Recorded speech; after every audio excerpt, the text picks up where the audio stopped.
안녕하세요. 가끔씩 와서 글을 읽어보는 30대 중반 직장인입니다. 제가 진짜 고민 끝에 이렇게 글을 올립니다. 욕하시지 마시고 들어주세요. 저는 대학 졸업 후 취직한 직장에서 어느 정도 안정된 직급에 올라 자리를 잡았고, 지금의 아내는 대학 졸업 후 제가 근무하는 직장 부서의 신입사원으로 입사를 했습니다. 눈에 띄게 단아하고 예뻤던 아내는 첫 회식 자리에서 한눈에 저를 사로잡았습니다.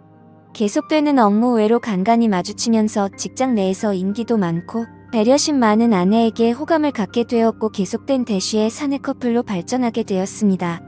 연애를 시작하면서 저는 더욱더 아내와 결혼해야겠다는 생각이 커져갔습니다. 만나면 만날수록 아내의 청순한 외모와 착한 마음씨, 그리고 멋지고 당찬 모습에 반하였고 너무도 사랑했습니다. 그 뒤 지금은 결혼한 지 1년 정도 되었습니다. 제가 장모님을 처음 뵀던 날, 그러니까 아내의 본가에 결혼 허락받으러 인사를 갔습니다. 결혼 전에 장모님 장인어른을 뵈러 갔을 때만 해도 장모님에 대한 이런 감정은 전혀 없었습니다.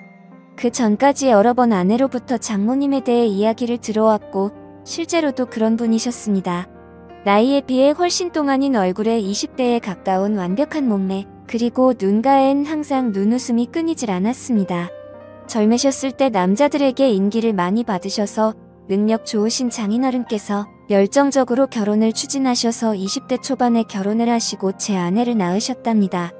장모님께 한눈에 반한 장인어른이 장모님이 아니면 안 되겠다고 바로 장인어른의 본가에 인사를 시켰고, 장인어른은 더군다나 장모님 지인분들과도 충분히 깊은 관계에 있어서 만날 때마다 대놓고 결혼할 사이라고 양가에 이미 허락을 받았다면서 소문을 다 내셨다네요. 그만큼 장모님을 놓치기 싫으셨단 거죠. 그리고 장모님 댁에선 어디 하나 부족한 거 없고 너무도 적극적인 장인어른을 흡족해 하셨답니다. 뿐만 아니라 지금도 여유로우시지만 더 풍족하셨던 장인어른은 온갖 뇌물과 한심으로 장모님 댁 식구들을 꽉 잡고 있어서 장모님은 그러한 분위기에 휩쓸려 당연히 결혼해야 하는 것 마냥 등 떠밀리듯이 결혼을 순식간에 하셨답니다. 그렇기 때문에 저하고 나이 차이가 10살도 안 되시는 나름 젊은 장모님이십니다. 우리 장모님은 영화 배우 이영애를 닮아서 아우라가 풍기는 그런 이미지이십니다. 외모도 아주 닮으셨습니다. 눈이 부실 정도로 새하얀 피부에 붉으스러운 입술, 곱고 가느다란 짙은 눈썹, 더 이상 설명 안 해도 장모님이 어떠신지 상상이 가시죠. 그런데 그런 장모님은 저의 아내가 참 많이 닮은 것 같습니다. 커다란 눈과 오똑한 콧날에 긴 목선까지 말이죠. 아무튼 저희는 순항리에 결혼을 하게 되었고, 아내는 직장에서 인정받는 유명한 직원이었기 때문인지 직장에 미련이 많이 남는다면서 결혼 후에도 직장 생활을 계속하고 싶어 했었습니다. 저는 아직 아이 계획이 없으니 원하면 그리하라고 응원을 해주었네요. 저희 계획을 알고 계시는 예기장인 장모님께서 식사나 같이 하자고 부르시다니 평소에 딸을 너무나 이뻐하셨던 장모님께서는 사위인 내가 부담스럽지만 않다면 당분간만이라도 아내와 같이 지내는 게 어떻겠냐고 제안을 하셨습니다. 딸이 갑자기 시집을 훌쩍하게 된다니 왠지 모르게 가슴이 텅 빈 것 같으시다며 딸한테 살림도 좀 가르치고 싶고 사위인 저도 챙겨주고 싶다시면서요. 아내는 제 눈치를 살피는 것 같길래 저도 모르게 흔쾌히 그러자고 해버렸습니다. 그래서 이런저런 이유로 결혼 후 바로 처갓집에 들어가 살고 있습니다. 그런데 결혼하고 나서 처갓집에 같이 살면서 장모님을 볼 때마다 점점 장모님의 여성스러운 카리스마와 매력, 그리고 왜인지는 모르게 너무 미녀이셔서 그런지 보호 본능까지 일어나더군요. 한마디로 미치겠습니다. 몇 달 전에는 장모님께서 샤워를 하시고 머리를 말리지 않고 나오셔서 부엌에 물을 마시러 오셨는데 그때 저와 눈이 딱 마주치고 말았습니다. 전 정말 말로 표현할 수 없는 감정을 느꼈습니다. 온몸이 찌릿하다고 해야 할까요? 저도 모르게 그 순간 장모님이 여자로 느껴졌습니다. 이러면 안 되는 거 알면서도 그때 그 모습이 자꾸 떠오르더라고요. 장모님께서는 음식 솜씨도 보통이 아닙니다.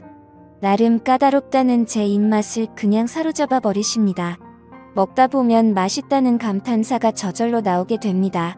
그래서 밥도 공기를 기본으로 해치우면 장모님께서는 그런 제가 너무 이쁘시다며 무척 흐뭇해하시면서 먹고 싶은 게 있으면 언제든 말하라고 하십니다.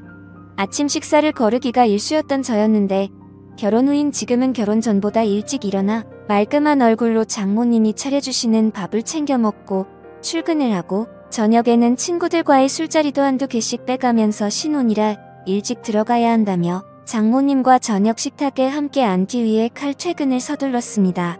앞치마를 두른 장모님의 모습은 저의 심장을 너무나 뜨게 했기 때문입니다. 그러던 지난주 금요일 어느 때처럼 칼퇴근을 하고 집으로 돌아갔는데 장인어른과 제 아내는 약속이 있다고 하여 저는 장모님과 단둘이 식사를 하게 되었습니다. 장모님께서는 이미 제 퇴근 시간에 맞춰 저녁 준비를 다 끝내셨는지 이미 식탁에 반찬이 한가득 자리를 차지하고 있더군요. 마지막으로 장모님께서 찌개를 데우시는데 장모님 손가락에서 피가 나는 것 같더라고요. 저는 깜짝 놀라서 장모님의 손을 잡으며 장모님 다치셨냐고 언제 어디서 다치셨냐고 물어보았더니 아까 설거지를 하다가 그릇에 익어 나간 걸 발견하지 못하여 베었다고 하시더군요. 순간 저는 벌떡 일어나서 집을 나가 근처 약국으로 달려가서 상처에 바르는 연고와 데일밴드를 사서 들어왔습니다. 장모님께서는 밥 먹다 말고 어디 다녀오냐고 놀라 물으셨고 저는 그런 장모님을 의자에 앉힌 뒤 장모님 상처부터 치료하고 식사해요. 덧나면 큰일 나요 하고 장모님의 손을 치료해드렸습니다. 데일밴드까지 붙이고 난 후 장모님과 다시 저녁을 먹는데 비록 찌개는 차갑게 식었지만 제 가슴은 따뜻했습니다. 아니 뜨거웠습니다. 다시 한번 그 손을 잡을 수 있다면 하는 생각이 들던 그때부터일까요? 저는 장인어른과 장모님이 함께 대화를 나누시는 모습을 보면 장인어른이 너무 부러웠습니다. 식사 후 산보를 즐기시는 장모님께서 식사 후 같이 산보를 권하셔서 같이 나간 적이 많습니다. 그러면 장모님은 장인어른과 팔짱을 자주 끼시고 손도 꼭 잡으십니다. 물론 얼굴에 땀도 닦아주시더군요. 그런 장인어른을 보고 있으면 제가 장모님 옆에 있었으면 하고 말도 안 되는 상상을 합니다. 길 가다가 맛있는 게 보이면 아내보다 장모님이 먼저 생각납니다. 그래서 들어오는 길에 장모님이 좋아하시는 과일도 사들고 들어오게 되고 그럼 또 장모님께서는 솜씨 좋게 과일을 까가주시며 우리 사위가 최고라고 칭찬을 해주십니다. 장모님은 요리하는 걸 참 좋아하시는데요. 주말엔 요리를 배워보겠다고 제가 나섰습니다. 장모님께서는 나한테 배울 게 뭐 있느냐면서도 간단하게 편하게 먹을 수 있는 요리며 술 안주 등을 몇 가지 가르쳐 주셨습니다. 옆에서 요리도 하고 설거지도 같이 하면서 신혼부부 같다는 느낌이 드는데 그저 그 순간이 잘못됐다는 생각보다도 그저 행복했습니다. 이번 주말엔 제가 장모님께 배운 요리라며 나름 근사한 저녁을 선사했습니다. 물론 아내와 나 그리고 장인어른과 장모님은 장모님과 함께 만든 요리에 와인도 곁들여 즐거운 시간을 보내게 되었고요. 와인 두 잔에 장모님 얼굴이 발그레 달아오르시는데 장인어른께선 그런 장모님을 아직도 많이 사랑스러워 하시는 것 같았습니다. 근데 저는 그 모습이 사랑스러우면서도 질투 같은 감정이 솟구쳐 오르더군요. 아내의 외모가 장모님을 정말 많이 닮기는 했지만 아내에겐 찾을 수 없는 묘한 매력이 장모님에겐 있었습니다. 얼큰하게 취기가 오르신 장인어른께서는 먼저 방으로 들어가셨고 와이프도 내일 약속이 있다면서 자리를 먼저 떴고 뒷정리를 하시려고 일어나시는 장모님께 저는 아쉬운 마음에 한 잔만 더 하고 뒷정리는 제가 하겠다고 하자 장모님께선 안주가 떨어졌다며 뚝딱하고 안주를 하나 해주셨습니다. 장모님께서 안주 접시를 내려놓는 순간 전 장모님 볼에 뽀뽀를 해버릴 뻔했습니다. 순간 정신이 번쩍 들더라고요. 물론 장모님은 눈치를 못 채신 듯 했습니다. 그건 정말 지금도 다행이다 싶습니다. 그 뒤로도 장모님은 제 눈에 수시로 아른거립니다. 출장을 가서도 아내의 것보다 장모님의 선물이 눈에 들어오고요.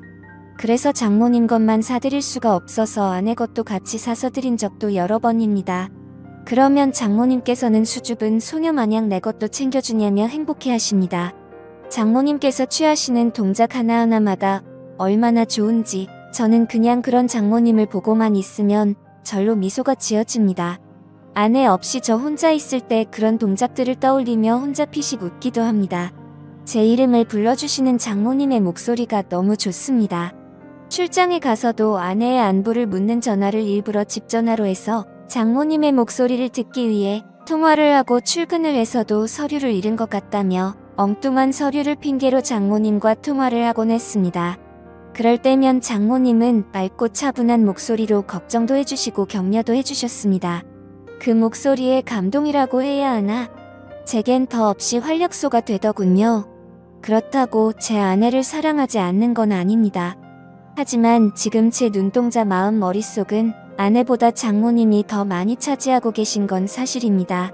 욕먹을 것 같지만 더 솔직히 말하면 장모님과 제가 이런 관계로 얽히지 않았다면 좋았을 텐데라는 생각이 듭니다. 장모님의 남자가 되고 싶은 마음이 없지는 않습니다. 그런데 불가능한 건 압니다. 잘합니다. 독한 마음에 몇 개월 뒤에 분가를 할까 생각도 합니다만 그렇다고 지금의 제 마음이 사라질까요? 평생 보고 살아야 하는 장모 사위 관계인데 언젠간 제가 장모님을 봐도 아무렇지도 않을 날이 올까요? 정말 미치겠습니다. 좋은 의견 댓글로 부탁드려요.